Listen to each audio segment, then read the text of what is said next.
They're just virtual. All right, Elizabeth, over to you. I'm a fan of yours, Steez. I really am.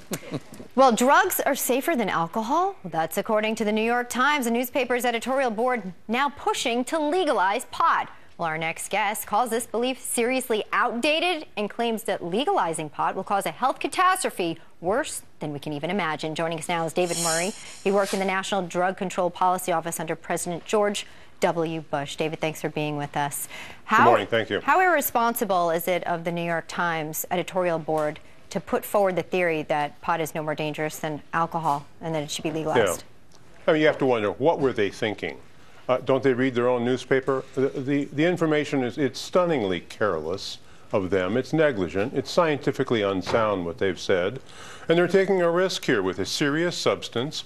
And they seem to be caught in some sort of a time warp of the culture, Cheech and Chong and hilarious hippies or Woodstock, or they even invoke reefer madness. Well, that was 80 years ago. Today's more potent THC pot that is affecting kids in America is a serious risk. It's much more potent, it's much more consequential, and it's industrial pot. If you take a look at where this is actually happening, since January in Colorado, where they've legalized recreational marijuana, it's a debacle. They're having serious problems with their youth.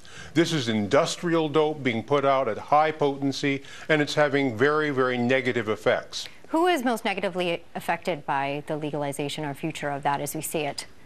Well, two groups. This morning as I drove into the studio, I passed by the Open Door Shelter and Haven for Women.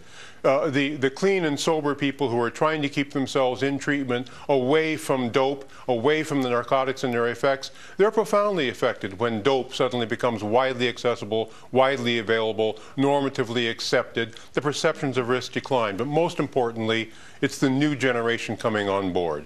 Young children, 12, 13, 14 years of age, have developing brains. THC in marijuana is a neurotoxin.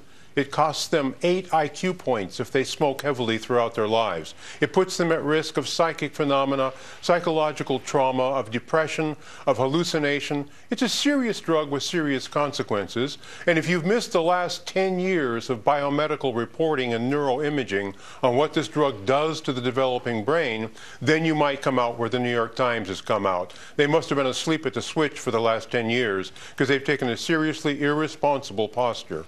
Yeah. David, it's a strong position there. We want to thank you for being with us. I'm just trying to figure out why high fructose corn syrup is so bad and pot is okay, according to this article. Right? Indeed. Well, thank you so much for being with us, David. I appreciate your insight. All right, thank you for having me.